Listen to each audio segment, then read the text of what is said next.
Okay. Bill, why do people wear jewellery? Personal adornment, but basically the human psyche is based on vanity. So you correct it. Pat, why do you wear jewellery? Some people show their status. Right, what do you think about jewellery, Dot? I belong to somebody. Everybody, that's important. Yes, that is. That's important. Actually, too important. I think you need to leave because you're doing the whole lecture I today. should be in the A group. You are. Well, what do you think, and what do you think your projection is when I mention the word jewellery? What is jewellery? Tell me what jewellery is. Something to show, something to show who you are. Can a wristwatch be jewellery? You have something to show who you are or who you belong to. Right, Pat, so can a purse be jewellery? Well, all right, then this is a... I don't know. What about a belt buckle? Jewellery? Yes. Right, okay, good. Keep your trousers. So I'm doing a good job, yeah. Look at the amount of weight I'm losing. George? Well, it's a statement. Statement's good. It's a statement to other people that you're either a little bit above them or you're better off than they are by your watch or your necklace or whatever. Oh, that's good. That's If I was really truthful, I don't wear any. I don't have any. I have no rings, nothing that class the jewellery on my body. I never have. Actually, this is a weird concept, but it's something that I've looked at a lot in the past. In the early Neolithic period, for me, the evidence is that permanence in the mind of the Neolithic person was a totem pole outside which rotted away and it went back to the earth. That was their idea of permanence. In the Neolithic period, before they started thinking about hedges and a bit later on stone circles, the idea of permanence was an open area of ground with a bank around it, or a load of earth, right? Your idea of projecting yourself, your idea of jewellery is not to have jewellery, which is in fact having jewellery in the first place. Do you see what I'm trying to say? Just because there's an absence of something to everybody else's mind, it doesn't mean to say that you're not here and projecting something. It's the same as having a tattoo. That might be described as jewellery. We had a little bit of a think, what is jewellery, okay? What about the purse that was found at the Sutton Hoo excavation, okay, in the 1930s, late 1930s? That purse itself is described as treasure, but also when you type in jewellery for Sutton Hoo on the internet, that purse comes up. So what we're displaying in front of us straight away is a beautiful pendant and a beautiful necklace. This itself is to tell you one main thing, okay? It's to tell us that the gold itself is really projected. It seems to be more gold there than anything else. The chain itself is gold. The big section of the pendant is gold. The intaglio in the centre isn't really drawing the eye. What draws my eye there is the gold itself. To the Roman, for example, gold itself was the embodiment of their empire. It's very strange that in a later Roman period, in the West, not in the East, because the East had lots of gold, in the western part of the Roman Empire, gold itself was getting scarcer. Even the edicts of Diocletian, where he wished to get the gold standard and the silver standard back in the early 300s, okay? Gold was in scarce supply in the monetary system. But to the aristocracy, and even to some of the poor people, gold itself was plentiful, in plentiful but demand. Now, in Lancet Major, I threw everything at it in the first few moments. That's what I'm going to do here today. We worked out today, there are 5 types of individuals in the aristocratic Roman world, and 4 of them are women. The one might be a man who wears a lot of jewellery, okay, so that's the first thing in there. The other is a woman that wears a lot of jewellery downright rich, and she's the one that wears the trousers, or in fact, she's the only one that owns the estate. She is a woman that wishes to project herself. She is saying, look, I'm in charge, okay? Whoever mentioned about the fact that jewellery was to show that you belong to somebody, those are the other three, okay? One is that your husband wishes to show how rich he was, and you belong to him, so you adorn her with a large amount of jewellery. The other category is this, that your husband decides that actually you're not going to wear much jewellery because I'm the one in charge. In fact, you can only wear a little bit of jewellery, okay? Just to sort of say that you belong to me, okay? And there's the other type of a woman in Roman aristocracy who actually doesn't wear any jewellery at all. She is a woman that decides that she's not going to project herself. She's not going to stand out.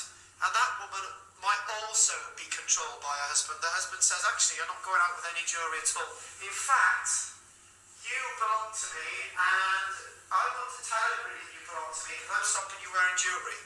The Roman establishment was very controlling, and jewellery was one of those very egotistical things, very masculine things that was very much controlled by the male, unless you were a woman that wore the trousers. Within the time of the Roman Republic, around just before Julius Caesar, just before the Empire came, this sounds a bit like Star Wars, the beginning of the Empire in 28 years BC in a galaxy far, far away. Before that, there was the time of the Roman Republic, and there was the Senate, and actually with it, wished to say, look, we want to wear as much gold as we want, but unfortunately Roman civilization got more and more controlled, and the idea of wearing wealth was decided by who was in charge, and that was usually the male. Now, with all that said, however, the lower classes, overall, the lower plebs, the lower vulgaris, Dorothy, the vulgaris, actually, the husband usually allowed the woman, or the woman was in charge of the household on the lower level. And if you actually had some trinkets, you could go through the street doing this and say, look, aristocratic woman, right? I am in control. I'm wearing these trinkets, okay? And my husband allows me to.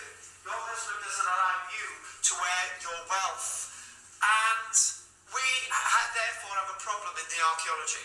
If you really want to talk about archaeology, okay, let's move away from this pendant and go on to something very simple like this, okay? This is known as a fibula. Not a leg bone, but a fibula, okay? This is a brooch, okay? This is a very strong indicator of Roman civilization. It's a simple brooch.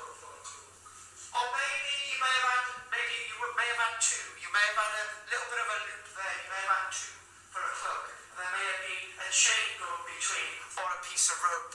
That said, you would very much expect that to be in the burials of poor people. But just think about it. Dorothy, as you lay yourself out as a corpse in the Roman road, and we're excavating your bones. If I'm a pleb, I'm going to lay myself out. You're not a pleb at this stage. We're all going to work out how rich you are, okay? Right. We found your body in the ground. Oh, I see, right. We found your body in the ground, and we're looking at it, okay? The body is well laid in the ground, okay? It's a Christian, or then again, it could be a pagan. Because in the Roman period, the orientation of the body didn't necessarily mean to say you're pagan or Christian. So we've got a bit of a problem there already. In fact, the only artifact we found with you is this single brooch here, okay? This wonderful bronze brooch, okay? That's the only thing we found with you. That's the start of the safety pin, isn't it? That is the start of the safety pin. It's very much the safety pin. But here's the question. You're looking at this body in the ground, and that's all there is with it. Is the person rich or poor? Do you want to go to the next stage? Right. Get the osteo expert in. In fact, the bones themselves look like the person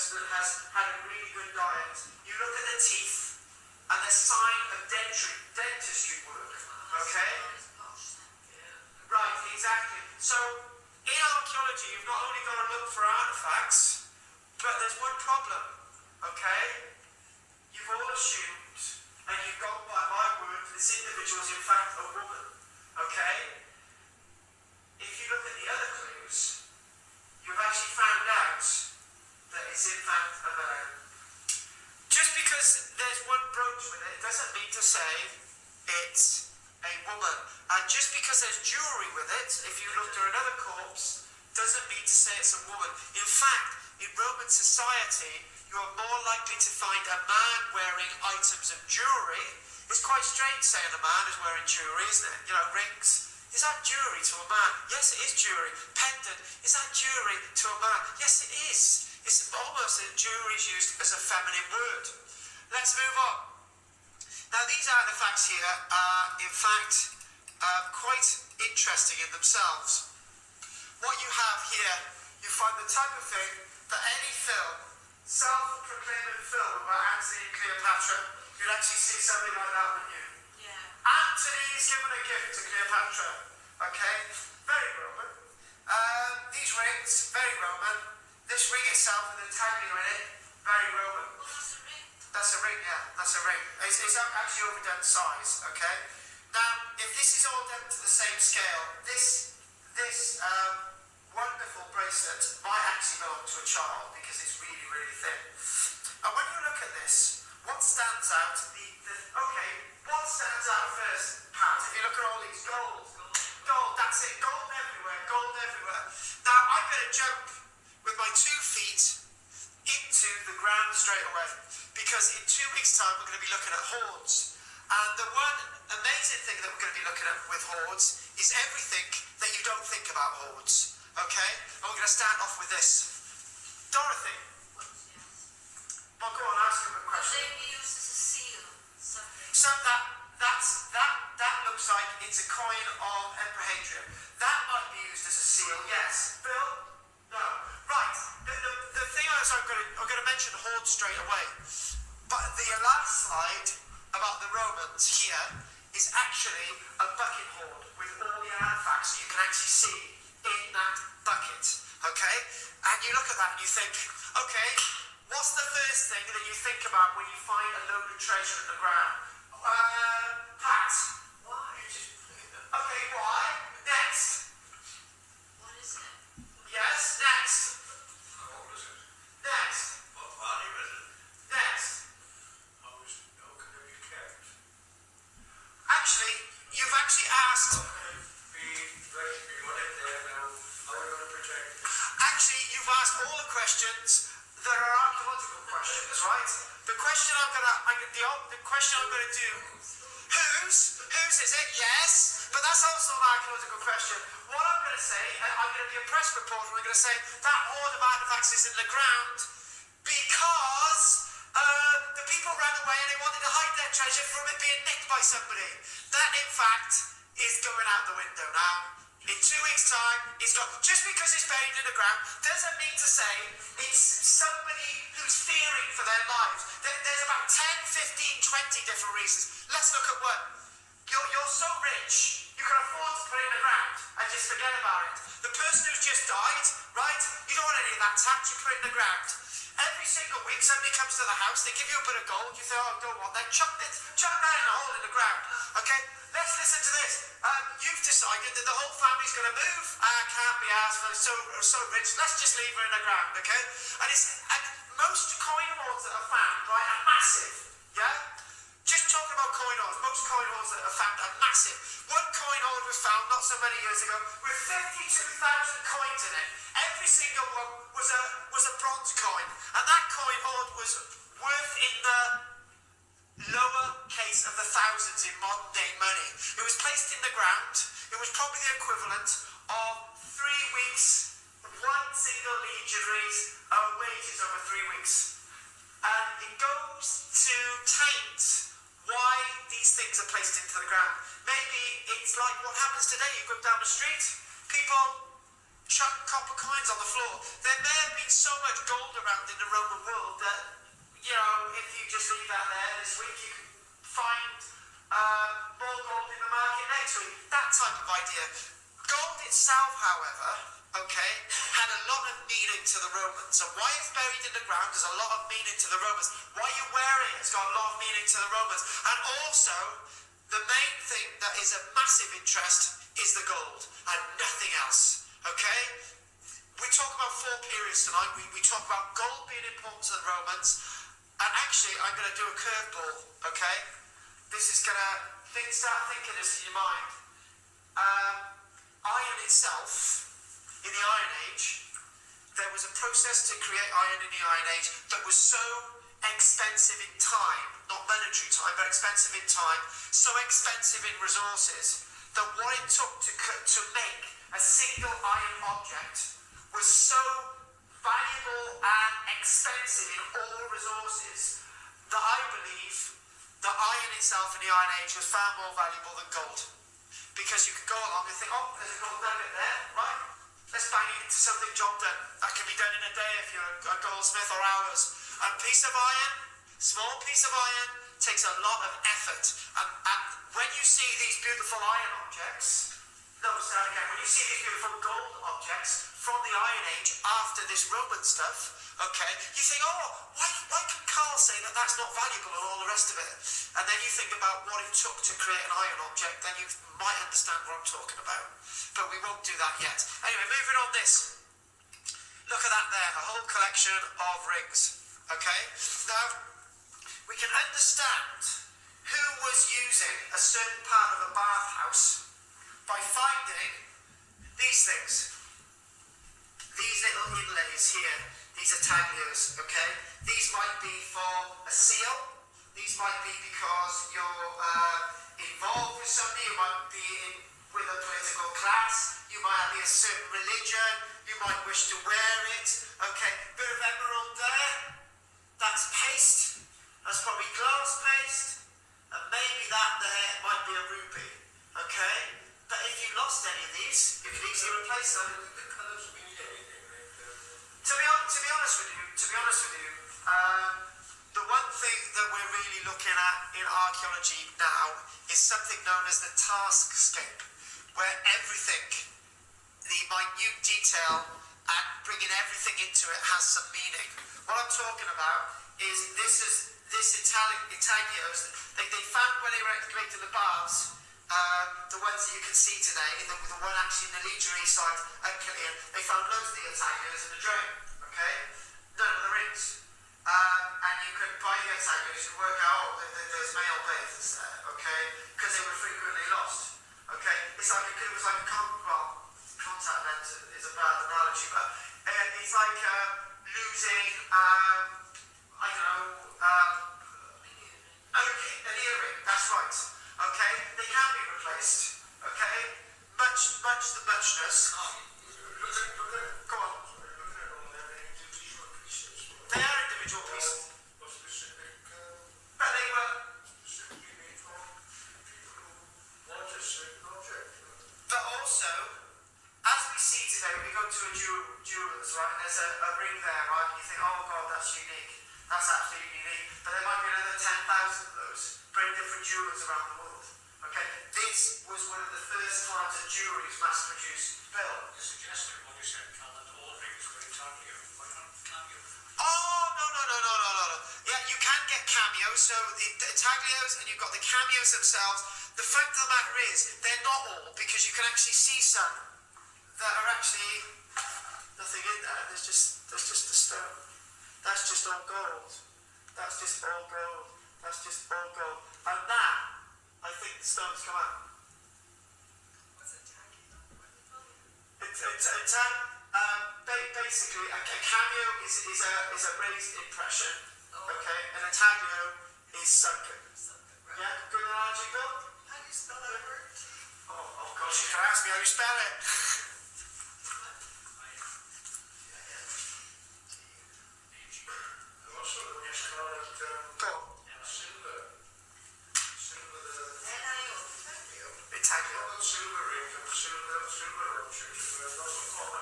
Well,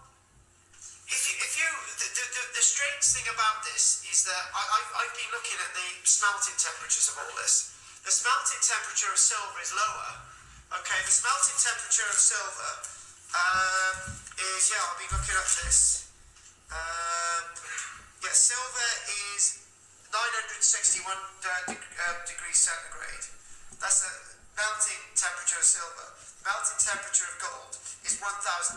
fall. Okay, so you would think if somebody's got a lower melting temperature, it would be easier to work.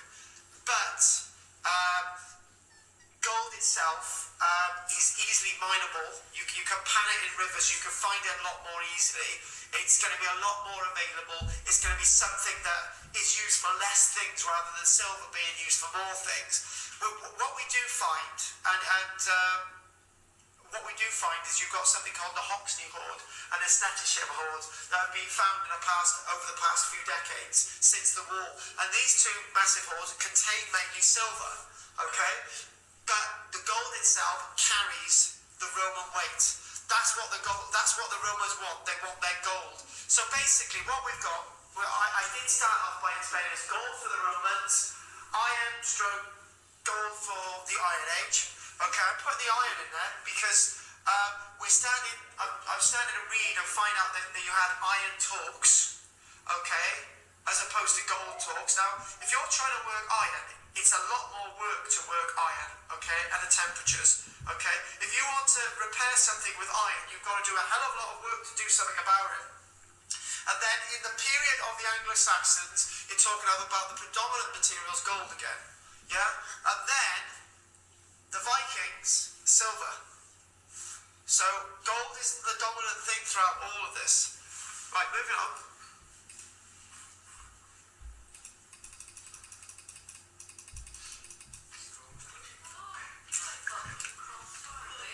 Oh, it's a genital. What somebody said, they actually thought it was a go-kart without its two wheels missing at the front. Now, I put this on there because this is actually linked not only to adults, this is actually linked to children. The wearing of a phallus by a child around the neck embodies protection, okay? Embodies life, embodies protection, embodies safety, okay? And as it was remarked today, well, it didn't do them any good in Pompeii when you got carvings of penises everywhere, okay? But the phallus itself is deemed to be protection. When I did a day school ages ago, we looked at the fact when you went into a Roman's home, just as you went in through the main gate, you had phalluses on a wind chime outside. It was to embody protection, okay? And the idea of a bronze or a brass phallus being worn around your neck embodies that protection. And again, this is jewellery. I had to put this in here because It looks more like a down board, sorry. Almost like a cross. it does, yeah, exactly. Why is all done then? If we want to look a bit more graphic, to create life, the phallus has quite an important element in that. Okay? Strength and power, isn't it? Strength and power, exactly. Strength, embodiment, and power. Actually, let's take away the fact that let's take away the fact there's a penis, right? It's like a play on words. Different things, if you take away the sexual meaning, have a different embodiment. Okay, it's the same if we took the other lecture the other week about traditions. You might think of the green man in the woods as a wonderful, nice person looking after the trees. You might think of the green man in the woods as somebody, as an evil, malevolent person who you should stay away from, because if you go in those woods, he might eat you, right? So if you turn it around, you turn the symbolism around, the complete meaning, you start to understand it a bit better. As with the next one, okay? Now the next one, if we go on to the next one now, here, that itself, okay, I've met one of my people in one of the other classes, Andy, has actually seen that, okay? And he actually tells me, right, I would have actually said that that was actually glass, but no, those are actually a purple type of ruby. Those are rubies. Well, at least that one is anyway. That ring itself has actually got 4 rubies either side. But there's something really odd about this ring. But it's actually not unusually odd at all. Do you know, I used to have a copper Roman ring, a copper one. I used to have a square type of mount on it, and it was just really strange. But this itself, as we know, This is in 3 parts. You've got the gold ring, so 18, maybe not as much as 24 carat, but getting there. You've got the 2 precious stones, okay, the 2 rubies, 2 on the other side, and this coin itself from the Emperor Constans, who would have reigned after the year 337, after the death of Constantine the Great. This is a coin of Constans, and this coin itself wouldn't be enough to pay for, maybe it might be enough to pay for a loaf of bread. That's all this is worth. And this gold itself is worth, depending on the bearer, several weeks, months, or even more wages, including this precious stone. And to actually have this coin in it is a bit of a red herring, or is it? Okay, if the value is actually the gold, then this tells you something about the wearer. It's even a coin that has got a bit of damage in it when it was mounted. Okay, that damage is actually in its minting. Okay, that's been placed in there. It's a very good looking coin, but it's worth basically nothing. Now, what that could mean to the wearer is that just as they were freed because they were a slave, their owner gave them 2 coins. One of the coins was used to buy a loaf of bread, and the other coin they kept. That's an idea. That could be one of a 1,000 different ideas. Maybe that coin itself is to be given over to that gentleman at the river Styx. Okay? Death himself. And that coin itself embodies your journey over the route of the river Styx. Now the ferryman is waiting to be given that coin. Or in fact, it might mean something completely different. It might mean that the wearer is in fact a Christian, because Constantine the Great was the first Christian emperor, and then every emperor from then onwards was either Christian, few more pagan, and everyone was Christian. So you can look at that, telling from that ring, a great voice, but it's a voice more than just a ring itself. It's a voice more than... Most of us wear rings because it's an engagement ring. Most of us wear rings because it's a wedding ring. Maybe 1 or 2 of us are sentimental that we wear a ring around our neck because it's from an ex-loved one or a family member, or maybe we might wear a friendship ring, and then very few people wear a ring for anything else. But in the Roman period, they may have worn a ring for 1,000 different reasons. And that's not a seal ring either. You'd be doing the seal of the Roman Emperor by using that.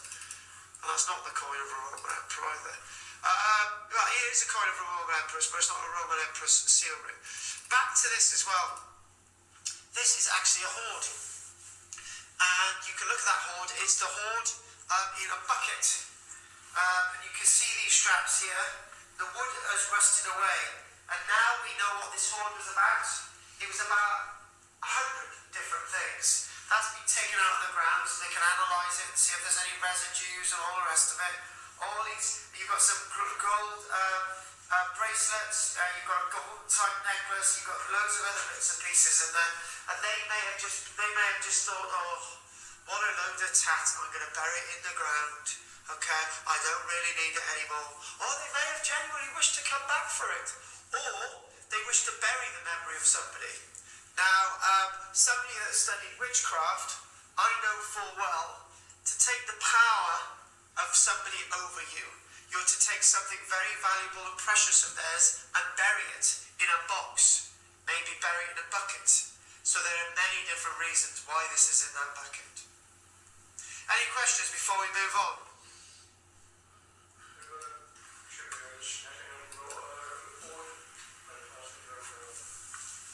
You've got the statue show with a lot of gold. The one up, yeah. And you can see a lot of silver in there as well, yes.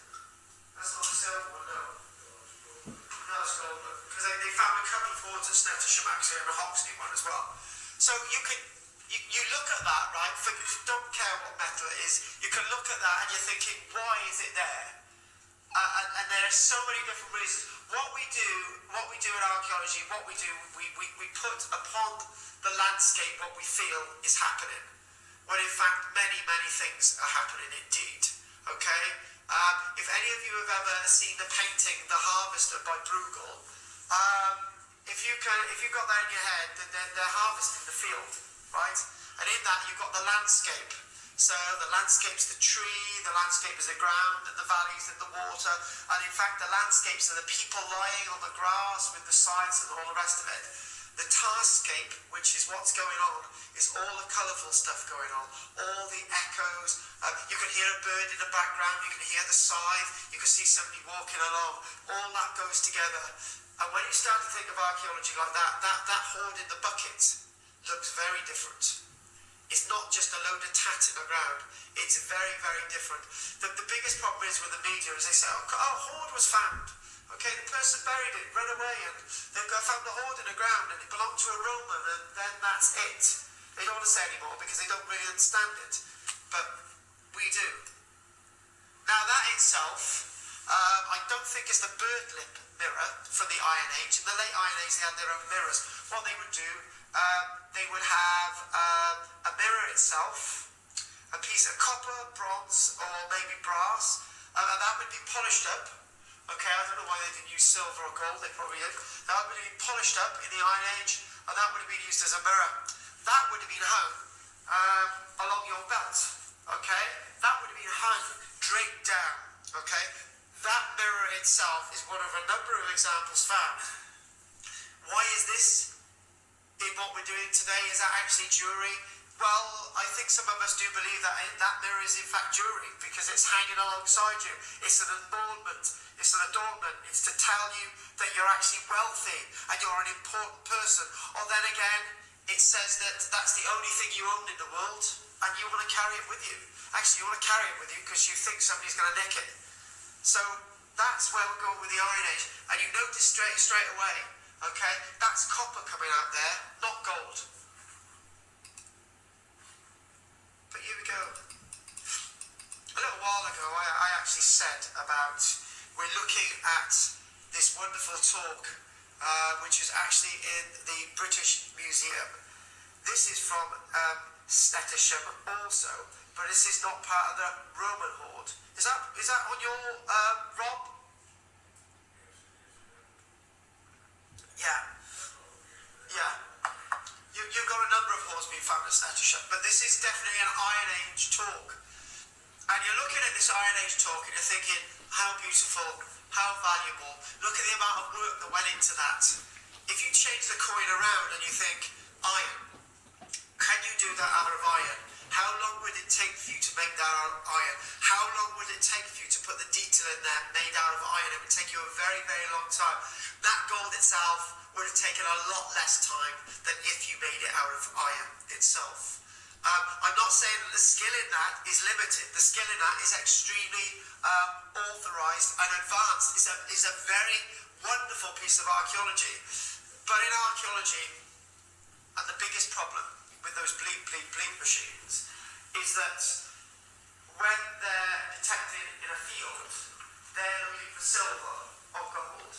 The amounts of times I used to come across detectorists and I used to say, I actually found a lump of iron, just chucked it away. And you're thinking, what could that have been? If they found a torque that was made of iron, they might think it's a horseshoe and just chuck it away. Okay, that to me, that iron object is far more valuable than this because it took a longer period of time to make. Just because in this day and age, iron isn't that valuable, back then it was. It was more valuable than this because you could make a sword out of it, okay? You could make something out which was very, very strong, okay? And we've lost that in archaeology. We've in fact lost the true value of things. But in fact, maybe I'm wrong there because the headline news, this about a 3,000-year-old flower found in a burial hoard. That is treasure. This is treasure as well, but this is also treasure. Finding a Roman sandal is also treasure. And if you want to understand my analogy and really get to grips with it, Dorothy, do you knit? Right, okay then, Dorothy, say you're a really skilled knitter, right? Can you knit me a jumper? How long would it take for you to make it? Right, you've got to do it solidly every day, so how long would it take? Right, okay, I'm going to give you 20 quid for it. Actually, that time that you spent making it is 600 quid. but you're never going to sell that jumper for 600 quid. You're never in a million years.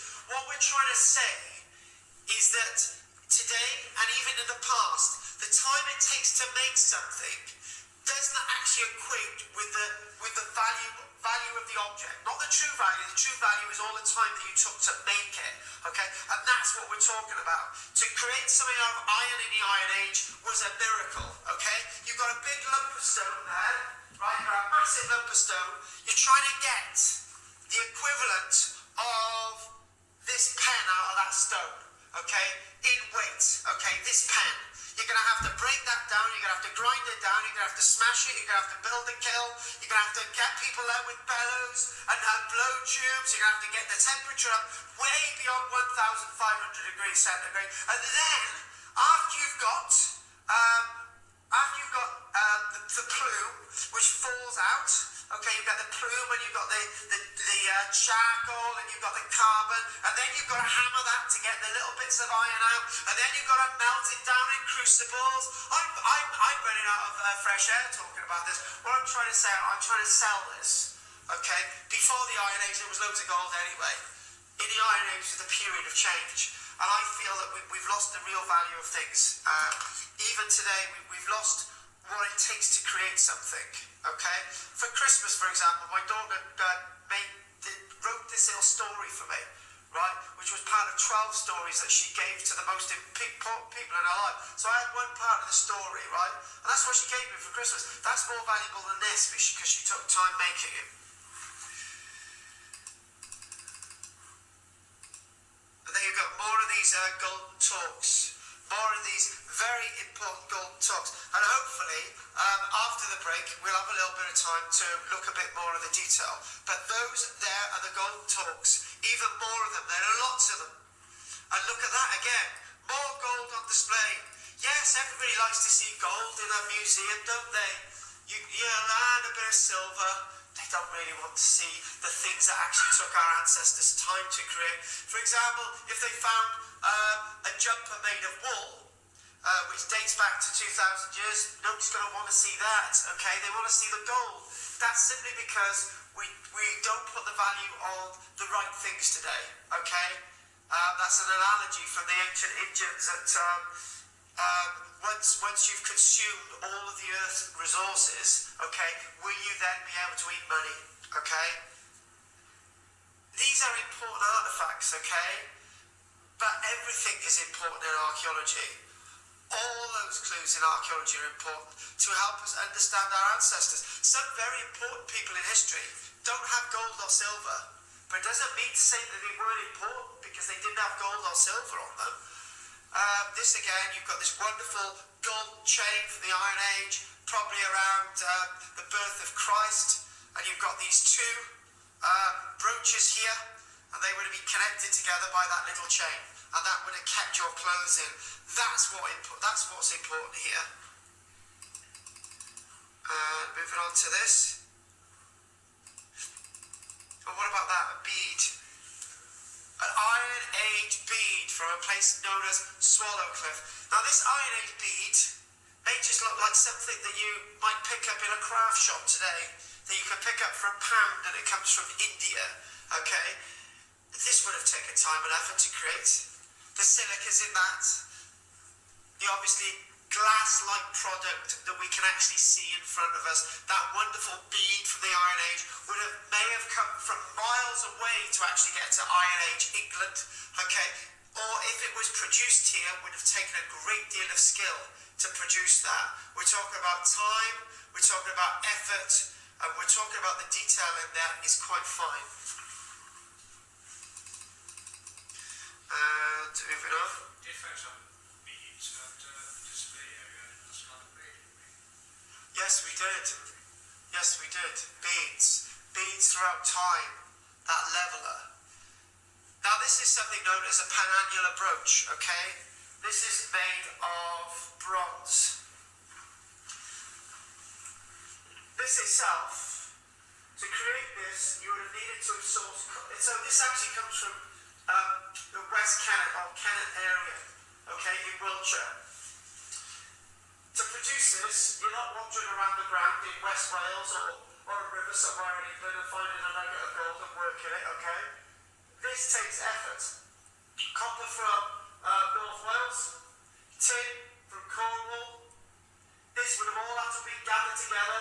The raw material would have had to be smelted, and then it would have had to be smelted again, and so it would have had to have bonded together, and probably have to throw a bit of arsenic in there and bond it all together, a bit of a flux, and then it would have to be hammered, then it would have to be heated again in a crucible. This may have taken, to get to this final product, if you've got dozens and dozens of these days to actually get to this. Okay, and to us it looks like a simple brooch, but the amount of effort that went into that was truly remarkable indeed. And this simple form, this Panania brooch, is the same type of brooch that was used in the Anglo-Saxon period, through parts of the Roman period, and also through parts of the Iron Age. But we're going to go on to the Anglo-Saxon stuff after the break. Are there any questions? No? Okay then, let's call it a day there, and we'll go on to part 2. Part 2. So, we've done the Romans, we've done the Iron Age, and now we're into the Anglo-Saxon period and jewellery. We've mentioned that jewellery could be used for a whole variety of different reasons.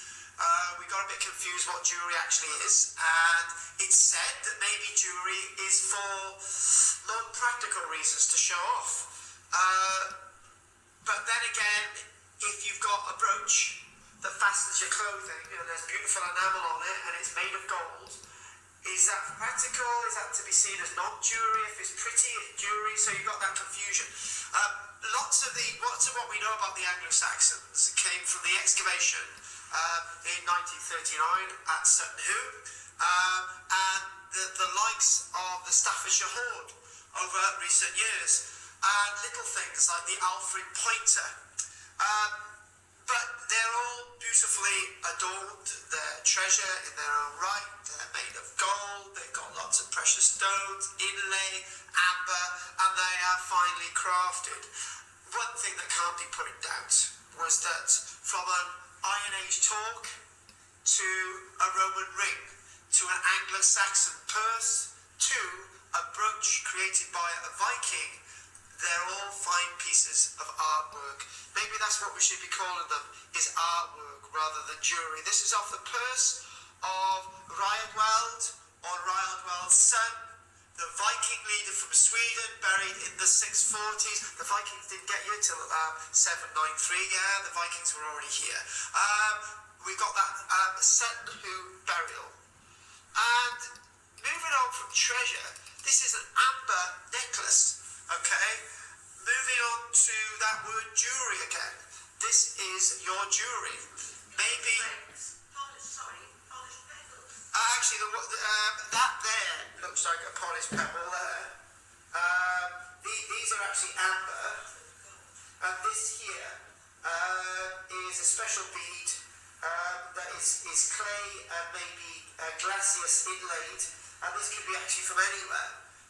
This itself could be worn by anybody. This could be worn by a rich or poor person, and that's the thing.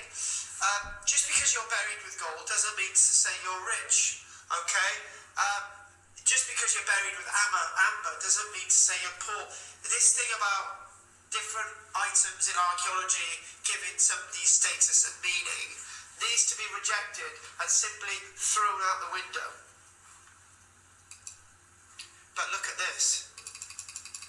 Now, when you think about that, that blue stone there could be an actual precious stone, or it could be glass, but what's around it is a wonderful golden ring. And those facets around the outside, more than those pellets around the outside here, okay, you can see some colourants in there. If you put a piece of glass in there, they would shine out as red. And that's the whole point. This itself carries what it carries, okay? It's a symbol rather than the idea of status. But one thing that is very much in the Anglo-Saxon mindset is this wonderful work. This would actually be the size of this oasis top, okay? This was a little pendant around the neck.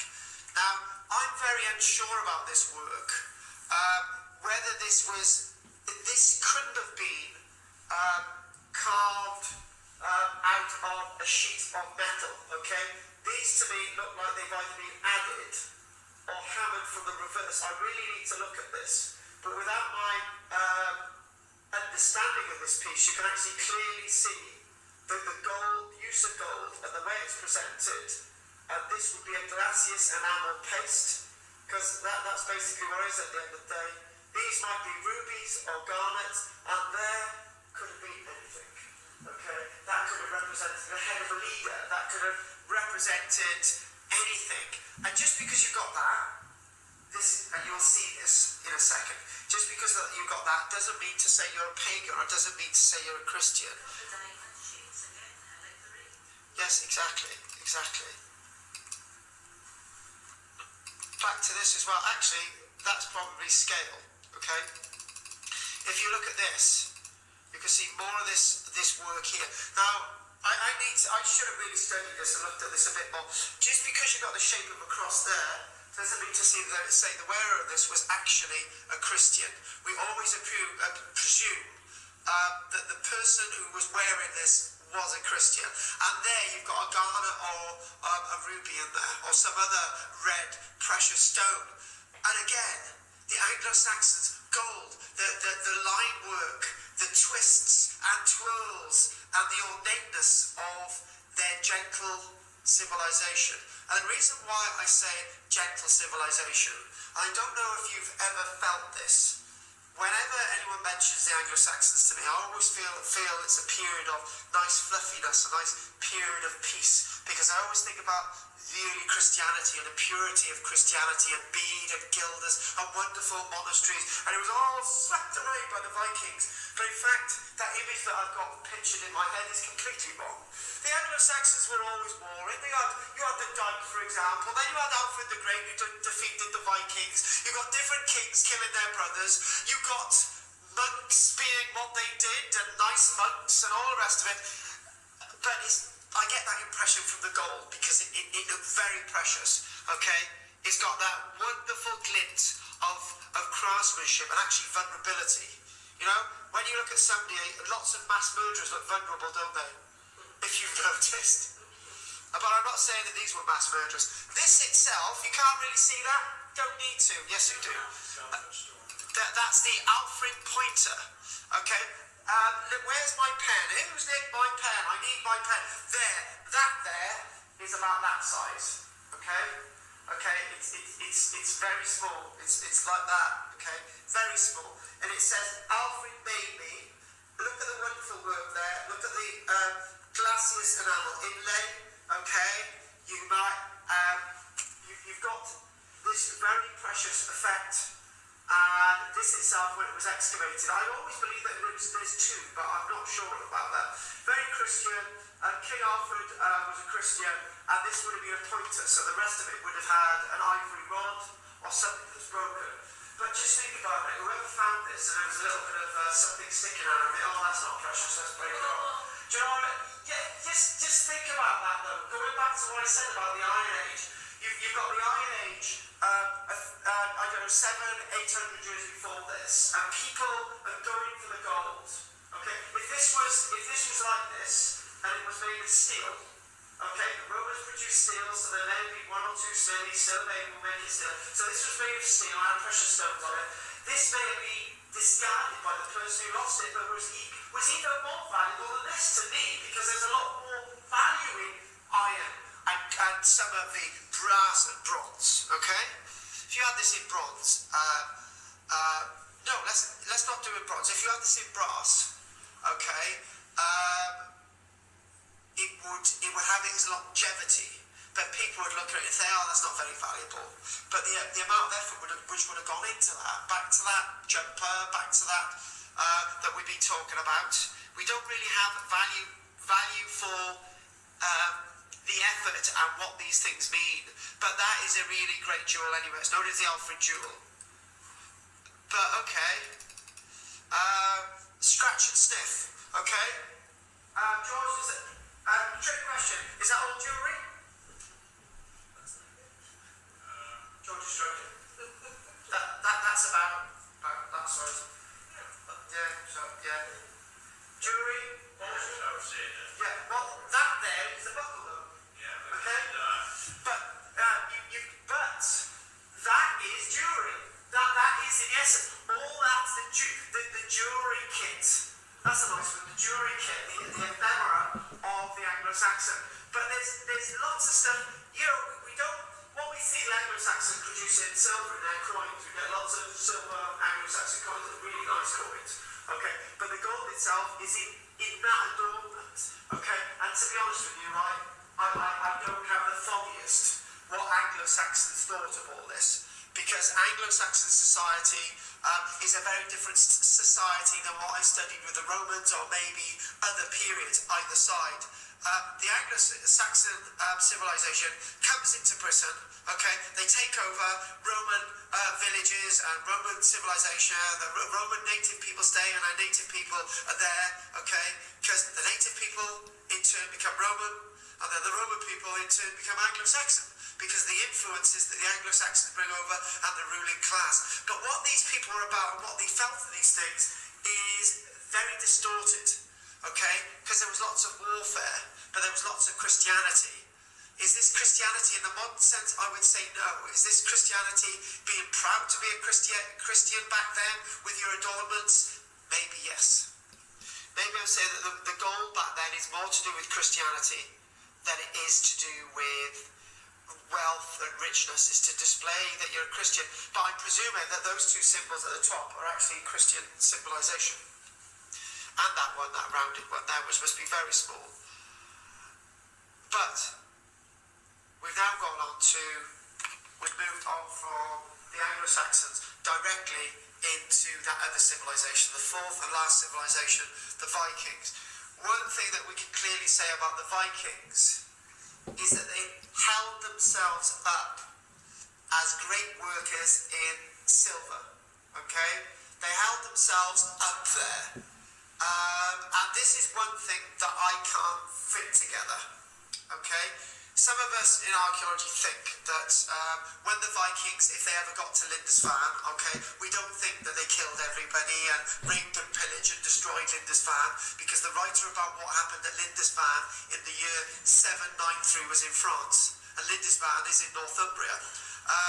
What were they after? Did they actually go there in the first place? Were the Vikings as bad as we think? If they were as bad as we think, why don't they see gold as being as precious as their wonderful silver? Okay? It's very rare that I've actually come across references of Viking gold. Okay? You come across the word Dane gild, okay? Dane gold, Dane treasure, Dane silver, okay? But it's more about silver, okay? And that comes out in jewellery.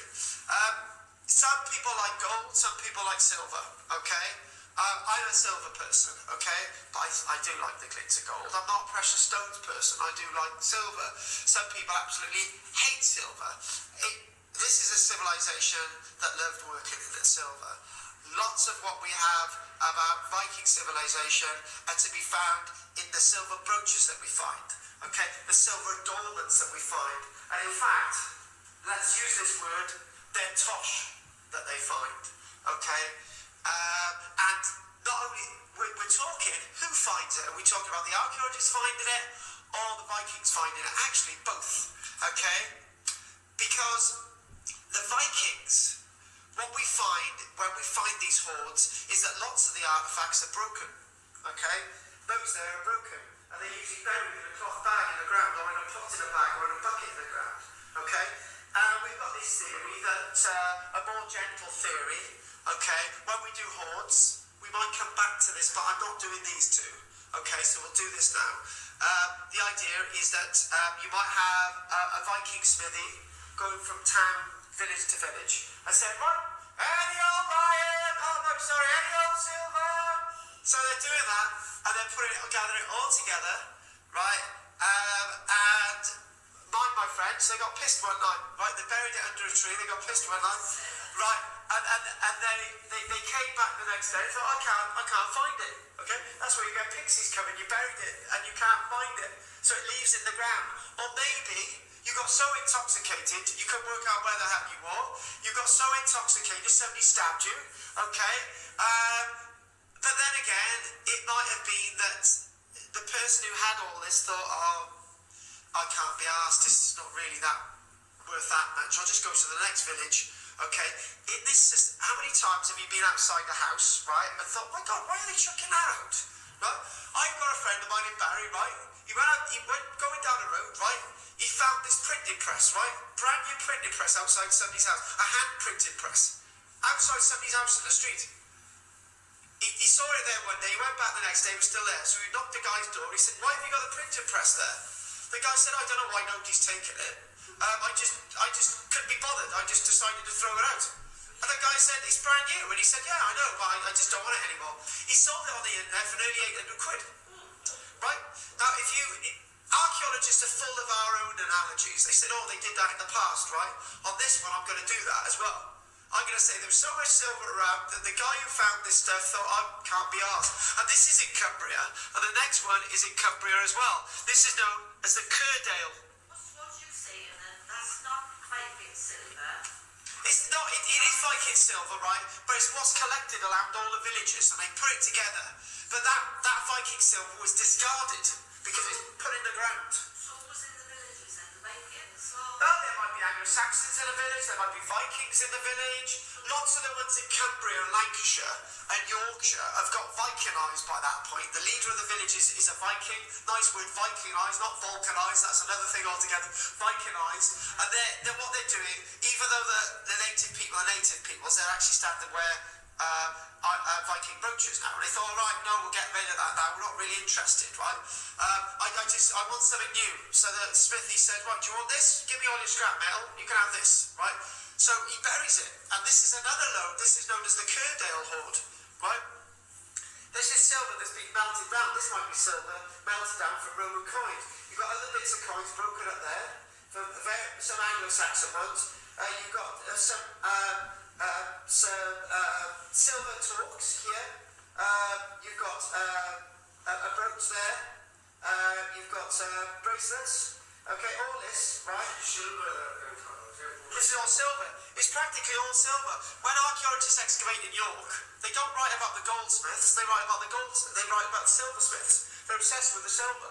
So this is what we're saying with our wonderful Vikings, okay? We're saying that the Vikings were really, really into their silver, okay? And it tells us everything about these four civilizations that we've done. The Iron Age, the Roman, the Anglo-Saxons and the Vikings, they all had different tastes, and that actually helps me because in different civilizations they valued different things, okay? And this is painting a different picture. You would think that the Vikings are really into their gold, okay? Spot the gold in that. There's actually one piece of gold there, and that's it. So they melt that down and use it again then? Yeah, they melt it all down, yeah. It's a bank. And actually, the thing is, right, if you put that in a pot, right, and you got the temperature only up to 1,000 degrees, that gold object wouldn't melt, but the rest of it would. Different things have different melting points. So I find that they're great patience. Actually, You get a stone, as you said about the Iron Age, and you've got to do all that, you know, to drive you crazy. no, let me make this point, right? This is not a joke now. In 1,000 years' time, right, you'll have sat here, somebody will look back and say, oh, Dorothy sat here for 2 hours learning about archaeology, right? In 1,000 years' time, somebody's going to turn around and say, oh, well, if they put this little chip in their head, they would have learnt about it in a minute. What a waste of time that was, okay? What about this, right? 100 years ago, okay, you've got a car, and the car can go no more than 20 miles an hour at most, and they're really rubbish roads. Now, we can have a car that goes 80 miles an hour on really good roads, can get from that point to that point in minutes. That other car may have taken half an hour to an hour to get there, okay? But 20 years ago, we thought, 100 years ago, 20 years ago, we thought that was fast, okay? Then, they thought getting that iron out of the stone was a fast process. They were able to do it, okay? It's your perception, not what happened then.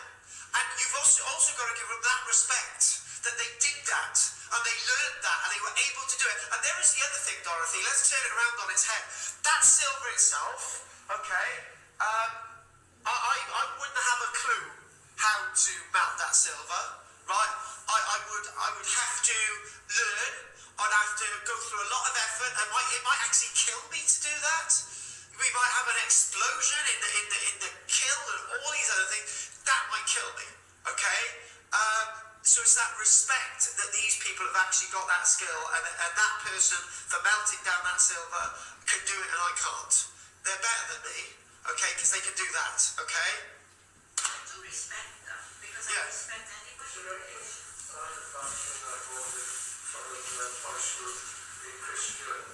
Yeah, there would be Christian objects, but then again, you've got Byzantine coins, you've got all sorts of stuff, the typical stuff. Not specifically that one, but across the board, we get Byzantine coins, okay, because of Varangian Guard, which were Vikings, served for the great Basil, the emperor of the Byzantine Empire, and so did other Vikings, and they would have brought this stuff back, okay? There's all these links, but are you saying that we've got a Christian cross in there, that says that this hoard doesn't belong to a Christian? Because if you're saying that, you're wrong, because at the end of the day, it's scrap, it needs to be melted down. That guy's a businessman. The other day, there's a house in my street, right, and there's somebody who put out 2 bikes outside the house, right? I know, I got them on the internet and get a tenner each for them. But that person was able just to throw those 2 bikes away. I knocked his door and said, "Doc, come and take them away. What are you asking for?" You know? And it's the same thing back then. It's that similar. Well, there are things now that are similar back then, but there are things now that are nothing like that. Okay? Right. What I'm going to do now, I'm gonna got another. Oh Christ! It's 4:32. What I'm going to do now, we're going to quickly. I want us to. I'm not really going to do a recap on the Romans at all, because we've already said that women may wear jewellery because they might be controlled by their husband to do so. They might wear jewellery because they're very rich. They might be from a poor echelons. They wanted to show off. Men equally wore jewels. Men in lots of contacts wore lots of rings. There was an archaeological excavation in Barry, Landing Trade Estate in 1984. They raised a body, okay? And before they raised the whole body, there was a ring on each of the individual's fingers, okay? I do believe it was male, okay? I haven't seen the side report, but I do believe it was male. 10 rings altogether. So they lifted the hands in a block, put them in the office, body remained out on site, and then it was moved into the office. And those rings were of the guy's status. But you can actually say this, that those rings maybe remain on that guy's fingers, because by the time they found the body, back in the day, 1,600 years ago, the body got into rigor mortis, okay? And where the rings were, they'd swelled up, okay? And they couldn't get the rings off, so they thought, oh, can't be bothered, I'll just leave them on there. But if they were able to get the rings off, they may have. What that tells us is, like today, people are generally lazy, okay? That person had those rings on may not have meant anything at all, may not have meant nothing to their status, but it says that Romans wore loads of rings. Children may have worn amulets, the phallic fascinus, which would have warded off evil, and that's the Romans. When we look at the Iron Age, the period of the Iron Age was a period when objects were decorated in various art styles, swirling lines, tightly coiled spirals. People may show off their status. I hate this thing about status because archaeologists are obsessed with status. Oh yeah, it is. That's on the computer, lovely. No, they didn't have that technology. They may have worn gold, bronze, iron, bracelets.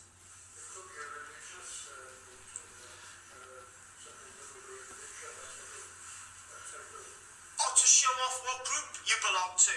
Or to show nothing. Because that word show nothing, I've asked this question of women, why they wear jewellery, and one or two have said we wear it for the sake of it. Why does everything that we find in archaeology have to have meaning? These people, all like us, we wore it because we wore it. They'd be laughing at us, oh, we found the body in the ground, and we found them with a sword. It means that the person was a warrior. They may have just put it in there as a laugh. Okay? We saw the body excavated as certain who? It could be the Penny Watchman. Yeah. The body buried as certain who, we presume it was a king. Okay? It may not have been, okay? The items that we found were broken. In the archaeology, they'd been placed in the ground broken. The lead or whoever was buried there wasn't buried with the best of the best. We always think that when we find stuff in the ground, in a burial or in the ground, it was the best of the best that they had, okay?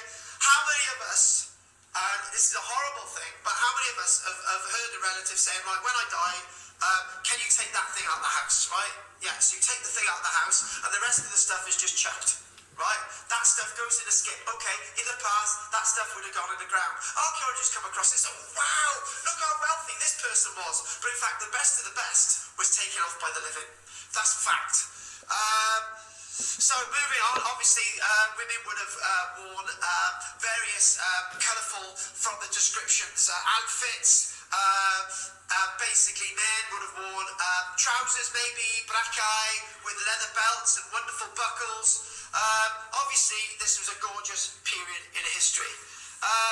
The Anglo-Saxons, not on here, but Anglo-Saxons themselves deemed themselves very differently than anybody else, and the Roman civilization the Anglo-Saxons took over from would have seen a contrast change in what gold meant. Okay, the Anglo-Saxons saw gold as maybe having a religious meaning, maybe not as a status meaning as the Romans would have seen it, as a status of control. And you've got the idea that you've got gold itself purely in some forms represented with the church. Gold is very much important to the Anglo-Saxons. And then finally, when we look at the Vikings, silver all over the place. And is that silver itself that projects a different world? And I think this is a best conclusion I can get why the Vikings are really linked to silver. In Lantern Major today, I think it was Jane mentioned, she said, when I went to Scandinavia, it's almost as if everybody in Scandinavia wears silver. They don't wear gold. And then somebody else said, probably Kathy, she said, it's probably because of their skin colour. The skin colour goes along with the Scandinavian, the metal goes along with the Scandinavian hair and the skin colour, and it matches better than it does gold. That might be the reason, or just that silver's more impressive, it's got a longevity, it doesn't wear away as fast as gold, and in fact silver can be very practical. Where is all this silver coming from? It's not natural to Europe, is it? There are one or two low-cased silver mines in Britain, but very, very few. If I can remember right, there's silver mines in the Balkans, and if I can remember right, there are silver mines in Spain. But silver's not the most easiest mineral to get hold of. It's like tin. Tin isn't the easiest. Actually, to be honest with you, let's go back to it. The two readily abundant materials are gold, and if you work bloody hard and put a lot of effort into it, iron. And the metal that we never ever mention, lead. The lead age. But lead is something that archaeologists don't really study very much. And I've never been able to understand why, and if I had another lifetime, that would be one question I would answer. Are there any more questions, folks, before we finish? Where does lead come from? Arrowstone.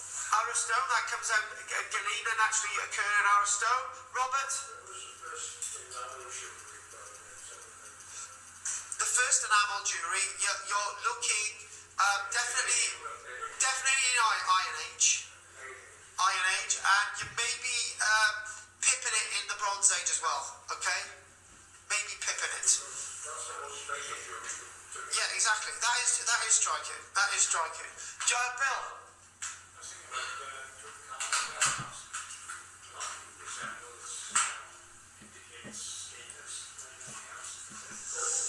But then again, there's a massive curveball going at you. Tutankhamun was a lesser pharaoh. Okay, back to what I said. Tutankhamun was a lesser pharaoh. He was buried with his tat.